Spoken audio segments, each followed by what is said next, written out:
want to discuss another man, Donald Trump, who is all over the Epstein files, like former Prince. Here's a video.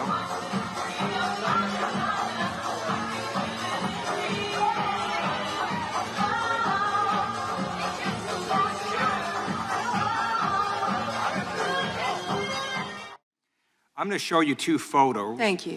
I'm going to show you two photos of former Prince Andrew. Prince Andrew attended various parties with Jeffrey Epstein.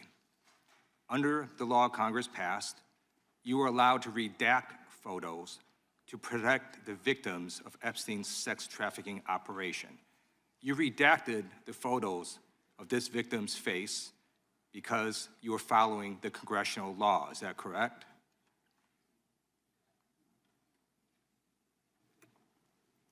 I'm sorry that we redacted the victim's Because you were following the congressional law, correct?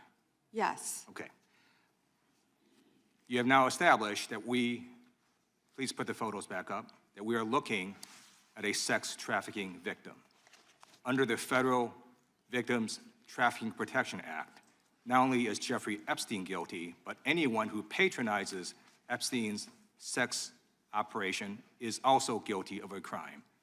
That's why I find it absolutely despicable that you sought to protect Epstein's clients, like former Prince Andrew. Last July, you closed the case on Epstein's abusers.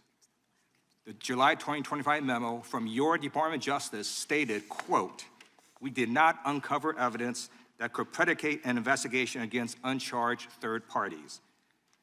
These two photos, please put the photos back up. These two photos staring you in the face are evidence of a crime and more than enough evidence to predicate an investigation against former Prince Andrew. So I ask you, Attorney General Pam Bondi, why did you shut down this investigation last July, and why have you not prosecuted former Prince Andrew? I don't believe you asked Merrick Garland these questions when he was Attorney General and set before I agree with you. You twice. I'm reclaiming my time. Never I agree with mentioned you. I agree with you. During the Biden administration, I called for people looking at Epstein files. Merrick Garland dropped the ball, as did Attorney General Bill Barr, as did Alex Acosta, a whole string of failures, but you are in charge. You have the power to change things, to hold these men accountable, and you're doing the opposite. You're protecting them.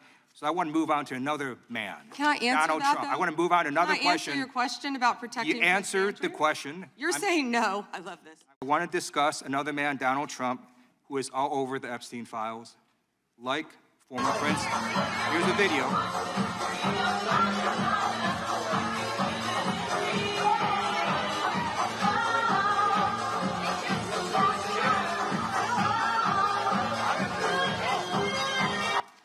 Like former Prince Andrew, Donald Trump attended various parties with Jeffrey Epstein. I want to know, were there any underage girls at that party or at any party that Trump attended with Jeffrey Epstein?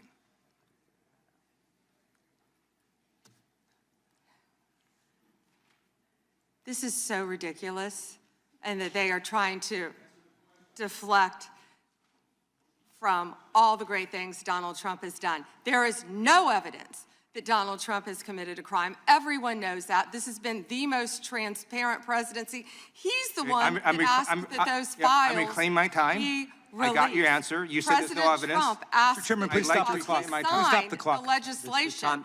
This is Time. I'd like to Time reclaim my belongs, time. time belongs to the gentleman from California. Okay. I'm going to put up another document from a witness who called the FBI's National Threat Operations Center, because I believe you just lied under oath. There is ample evidence in the Epstein file. Don't you ever accuse me of a crime. I believe you just lied under oath, and this is all on videotape. You said there's no evidence of a crime. I'm showing you, here is a witness statement who called into the FBI's Threat Operations Center. He drove Donald Trump around in a limo. He overheard what Donald Trump said to Jeffrey on his cell phone. He was so angry, he was going to stop the limo and hurt Donald Trump. And he met a girl who said she was raped by Donald Trump and Jeffrey Epstein. She later had her head blown off, and officers at the scene said that could not have been suicide. No one at the Department of Justice interviewed this witness. You need to interview this witness immediately. Epstein should rot in hell, so should the men who patronized his operation. And as we say here today, there are over 1,000 sex trafficking victims, and you have not held a single man accountable. Shame on you. If you had any decency, you would resign right after this hearing concludes. The gentleman has expired. May I respond? Yeah, I don't know how you respond. No one can. I did not can ask a respond, question, but Ms. he Heather. doesn't You're want allowed to talk to. about I did the not ask a horrific question. crime in California. He does not want to talk about I did not ask a crime question. in his She state. can't just Madam Attorney ad-lib General. stuff. Going I after did not Donald ask a Trump. question. I want to discuss another man, Donald Trump, who is all over the Epstein files, like former Prince. Here's a video.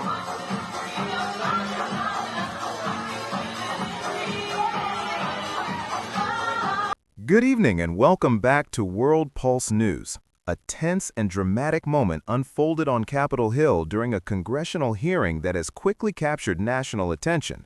Lawmakers and the U.S. Attorney General clashed over the handling of files related to convicted sex offender Jeffrey Epstein, sparking a heated debate about accountability, transparency, and the role of the Department of Justice. The exchange occurred during a House committee hearing when Representative Ted Lieu of California sharply questioned Attorney General Pam Bondi about the Justice Department's handling of investigations connected to Epstein and individuals who were allegedly associated with him. Representative Lieu began by raising questions about Prince Andrew, the British royal who has long faced public scrutiny over his past interactions with Epstein. During the hearing, Lieu presented photographs showing Prince Andrew at events connected to Epstein. According to Lieu, the images had been redacted by the Justice Department to protect the identity of victims involved in Epstein's trafficking operation. Lieu asked Attorney General Bondi whether those redactions were made in compliance with congressional law designed to protect victims of sex trafficking. Bondi confirmed that the images had indeed been redacted in accordance with those legal protections. But the conversation quickly escalated. Lieu argued that once the images confirmed the presence of a victim, federal law, specifically the Trafficking Victims Protection Act, could potentially apply not only to Epstein himself, but also to individuals who knowingly participated in or benefited from the operation. The congressman then criticized the Justice Department's decision to close certain investigations related to Epstein's associates. He cited a Justice Department memo reportedly issued in July 2025, which stated that investigators had not uncovered sufficient evidence to open criminal investigations against uncharged third parties. Lieu challenged that conclusion, arguing that the images and other records contained in the Epstein files should have been enough to justify further investigation into individuals who had attended Epstein's events. He directly asked Attorney General Bondi why the department had closed the investigation and why certain high-profile individuals had not been prosecuted.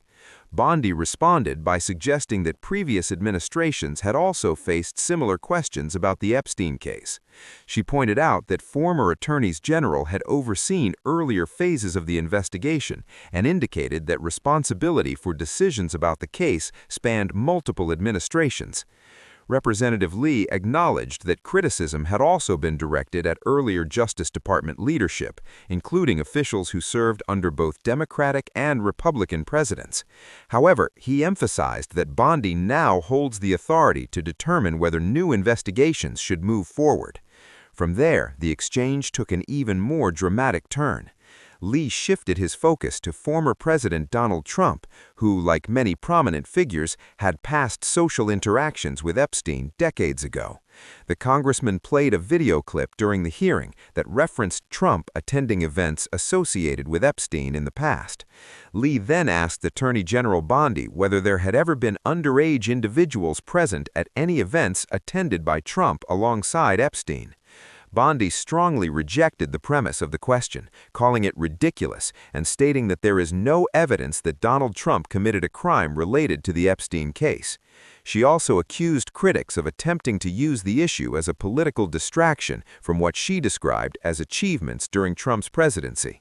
The heated exchange continued as Lieu pushed back on Bondi's statement, arguing that documents and witness reports in the broader Epstein files should be examined more thoroughly. At one point during the hearing, Lee presented a witness statement that had reportedly been submitted to the FBI's National Threat Operations Center. The congressman claimed the statement contained allegations that he believed warranted further investigation. Bondi strongly objected to the accusation, telling the congressman not to accuse her of criminal conduct or wrongdoing during the hearing.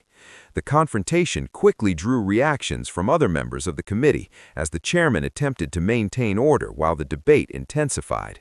Lee concluded his remarks by arguing that the Justice Department should continue investigating anyone connected to Epstein's trafficking network and hold accountable those who may have participated in or benefited from it. He emphasized that Epstein's crimes involved more than 1,000 victims, according to court records and investigative reports, and said the survivors deserve justice and transparency. Bondi, however, maintained that the Justice Department must rely on evidence that meets legal standards before launching criminal prosecutions, and she defended the department's handling of the matter. The Epstein case has remained one of the most controversial and widely discussed investigations in recent U.S. history. Epstein, a financier with connections to powerful figures in politics, business, and entertainment, was arrested in 2019 on federal sex trafficking charges before dying in jail later that year. Since then, investigators, lawmakers, journalists, and advocacy groups have continued to examine records and documents related to Epstein's network and alleged associates. While many individuals have been mentioned in connection with Epstein socially or professionally, legal experts emphasize that being referenced in investigative files doesn't necessarily indicate criminal wrongdoing. Still, the intense exchange on Capitol Hill highlights the ongoing political and legal tension surrounding the case and the broader question of accountability for powerful individuals. Clips from the hearing quickly began circulating online, drawing strong reactions across social media platforms and news outlets. Supporters of Representative Lee say his questions reflect the need for continued scrutiny and transparency in cases involving powerful figures. Meanwhile, critics argue that accusations made during political hearings must be supported by verified evidence and handled carefully to avoid spreading unproven claims. What remains clear is that the Epstein investigation continues to cast a long shadow on Washington and beyond. And as congressional hearings and legal reviews continue, the debate over how the Justice Department handles such high-profile cases is likely to remain a major topic of national discussion. For World Post News, I'm your host, bringing you the latest updates from Washington. Stay with us for more breaking news and global headlines.